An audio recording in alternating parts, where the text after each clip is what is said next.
Dear students, आज का हमारा टॉपिक है व्यक्तिगत विक्रय एवं विक्रय में जीवन वृत्ति, यानी personal selling and career in selling.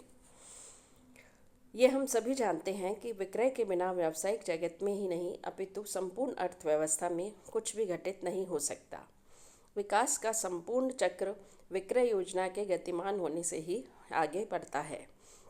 विक्रय क्रिया को गतिमान बनाए रखने के लिए व्यक्तिगत विक्रय को अत्यंत महत्वपूर्ण भूमिका माना जाता है। तो इस टॉपिक में हम व्यक्तिगत विक्रय या व्यक्तिगत विक्रय कला का अध्ययन करेंगे। कभी कभी कुछ विद्वान व्यक्तिगत विक्रय एवं विक्रय कला में अंतर करते हैं, लेकिन पाठकों को इसमें कुछ भ्रम हो जाता है। इसी भ्रम को दूर करने के लिए हम सबसे पहले व्यक्तिगत विक्रय का अर्थ समझते हैं। सिंपल वर्ड्स में देखा जाए तो व्यक्तिगत विक्रय वह प्रणाली है जिसमें क्रेता एवं विक्रेता को प्रत्यक्ष एवं व्यक्तिगत संपर्क होता है।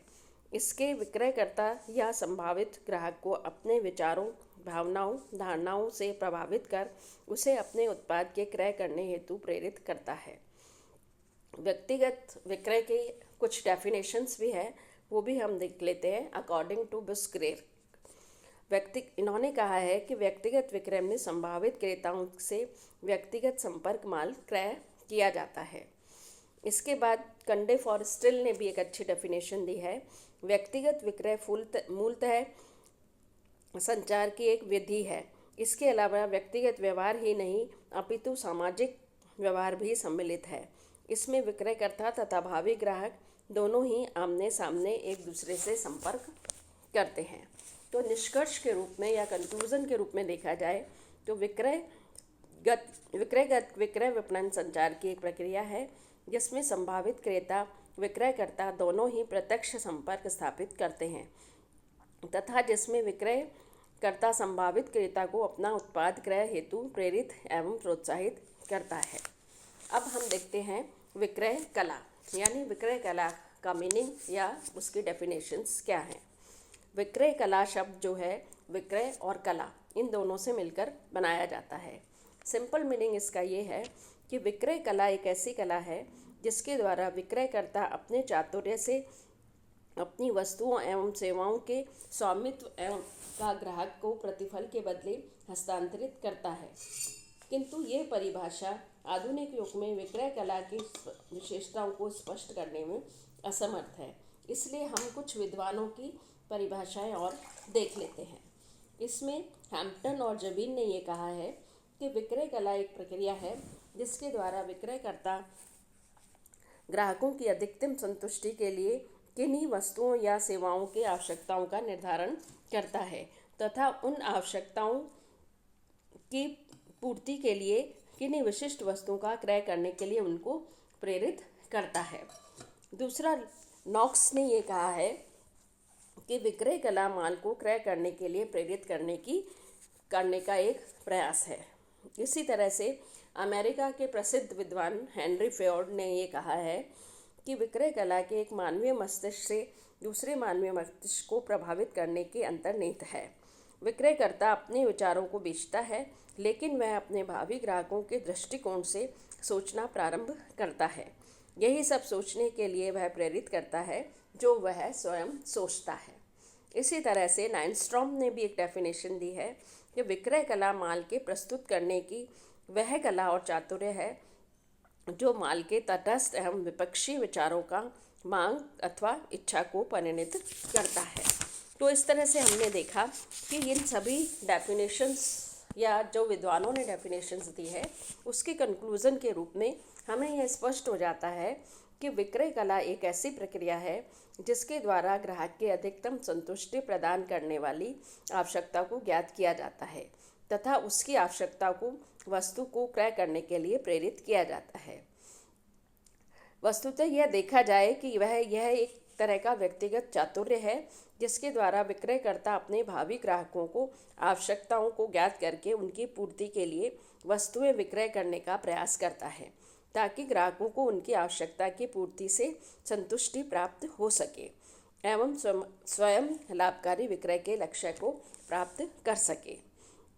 तो व्यक्तिगत विक्रय और विक्रय कला में अंतर क्या हुआ कि व्यक्तिगत विक्रय तथा विक्रय कला दोनों ही परिभाषाओं का अगर हम अध्ययन करते हैं तो निष्कर्ष ये निकलता है कि दोनों का उद्देश्य एक ही है, परंतु यह अवश्य है कि व्यक्तिगत विक्रय का क्षेत्र थोड़ा व्यापक है। व्यक्तिगत विक्रय संपूर्ण विपणन कार्यक्रम का एक अंग है, जबकि विक्रय कला केवल व्यक्तिगत विक्रय का एक पहलू है। परंतु इस टॉपिक में विषय वस्तु के संदर्भ में व्यक्तिगत विक्रय और विक्रय कला में अंतर में कोई भी आवश्यकता हमें नहीं दिखती है। अब हम देखते हैं व्यक्तिगत विक्रय या विक्रय कला की विशेषताएं, लक्षण या प्रकृति। Characteristics, nature of salesmanship and personal selling. सबसे पहले इसमें आता है विक्रय कला एक प्रक्रिया है। विक्रय कला की प्रथम विशेषता यह है कि यह एक तरह का प्रोसेस है। इस प्रोसेस में सबसे पहले ग्राहकों की आवश्यकताओं का अध्ययन किया जाता है। तत्पश्चात आवश्यकताओं की संतुष्टि के लिए ग्राहकों को कुछ विशिष्ट वस्तुओं के क्रय करने के लिए प्रेरित किया जाता है। सेकंड, इसमें आता है व्यक्तिगत सेवा। यह एक तरह का पर्सनल सर्विस कही जा सकती है। व्यक्तिगत सेवा इसलिए कही जाती है कि विक्रयकर्ता ग्राहक को व्यक्तिगत रूप से उपलब्ध कराता है। इसमें विक्रयकर्ता को ग्राहक के समक्ष व्यक्तिगत उपस्थित होना अनिवार्य है। जैसे साहित्य में दो प्रकार की विक्रय कला का उल्लेख किया जाता है। पहला व्यक्तिगत विक्रय कला और दूसरा मुद्रित विक्रय कला, यानी ये विज्ञापन है। व्यक्तिगत विक्रय कला में हम इसे विक्रय कला कहते हैं। स्वचालित मशीनों द्वारा माल विक्रय करने की विक्रय कला नहीं कहते हैं। थर्ड, इसमें आता है आवश्यकताओं का निर्धारण। विक्रय कला ग्राहकों की आवश्यकताओं के निर्धारण की एक कला है। इसके द्वारा विक्रयकर्ता यह जीवन की कोशिश करता है कि ग्राहक की आवश्यकताएं क्या हैं और वो किस तरह से संतुष्ट की जा सकती हैं। नेक्स्ट, इसमें लेते हैं आवश्यकताओं की इच्छा में परिवर्तन करने की कला। मनुष्य जब अनेक आवश्यकताओं यानी दिन प्रतिदिन से आवश्यकताएं उसकी बढ़ती जाती हैं तो विक्रय कला के द्वारा विक्रयकर्ता उनके भावी ग्राहकों की आवश्यकताओं की प्रभावकारी यानी इफेक्टिव डिमांड जो होती है उसमें परिवर्तित करने का प्रयास करता है। नॉक्स ने तो ये भी लिखा है कि विक्रय कला मानवीय आवश्यकता को मानवीय इच्छा से परिवर्तित करने की योग्यता है। नेक्स्ट, इसमें आता है माल के क्रय करने की कला। विक्रय कला द्वारा विक्रयकर्ता को माल के क्रय करने के लिए प्रेरित करता है। वह उन्हें माल के क्रय करने के लिए बाध्य नहीं करता। वह उनकी इच्छाओं से पूर्ति प्राप्त होने वाली संतुष्टि को स्पष्ट करता है तथा वस्तुएं एवं क्रय के लिए उनको प्रेरित करता है।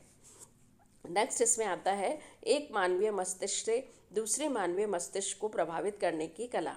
विक्रय कला एक विशेषता यह भी है कि जब एक मानवीय मस्तिष्क से दूसरे मानवीय मस्तिष्क को प्रभावित करने का कि इसको कला कहा जा सकता है। इसमें विक्रयकर्ता अपने मस्तिष्क से उत्पन्न विचारों के द्वारा अपने भावी ग्राहकों के मस्तिष्क को प्रभावित करने का प्रयास करता है। वह अपने वस्तु के संबंध में जैसा सोचता है या अनुभव करता है, ग्राहक को भी वो वैसा ही सोचने और अनुभव करने के लिए प्रेरित करता है।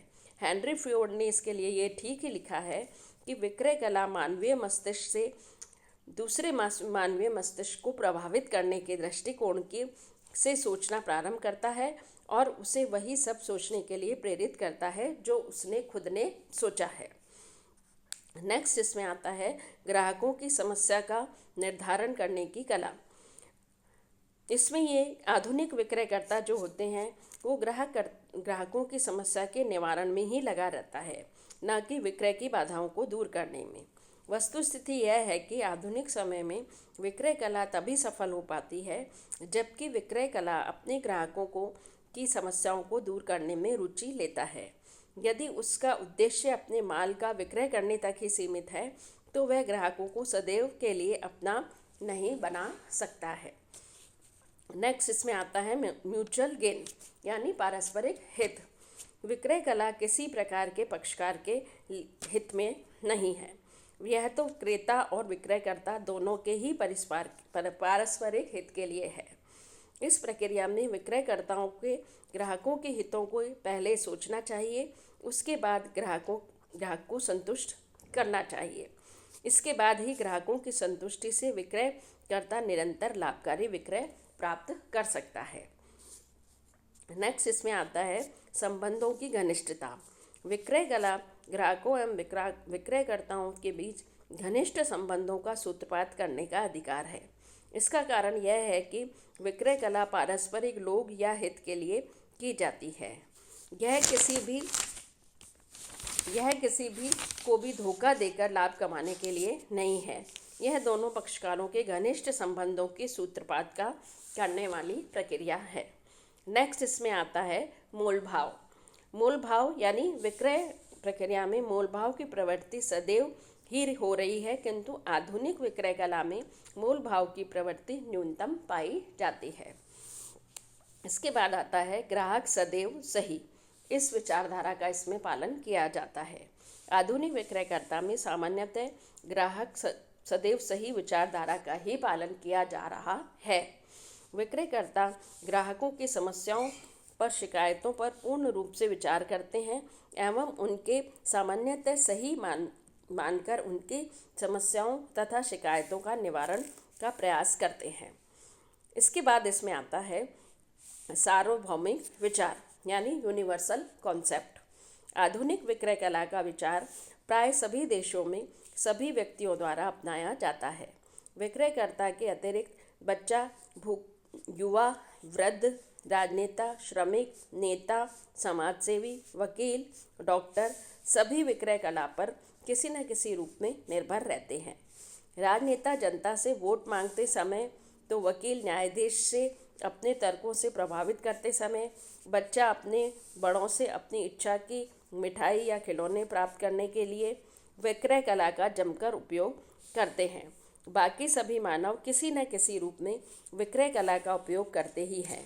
संभवतः दुनिया के महानतम अधिनायकवादी सम्राट तो इस कला के उपयोग से ही वंचित नहीं रह सकते हैं। तो ये हमने देखा कि व्यक्तिगत विक्रय का मीनिंग, डेफिनेशंस क्या है और उसकी विशेषताएं और उसके लक्षण क्या हैं।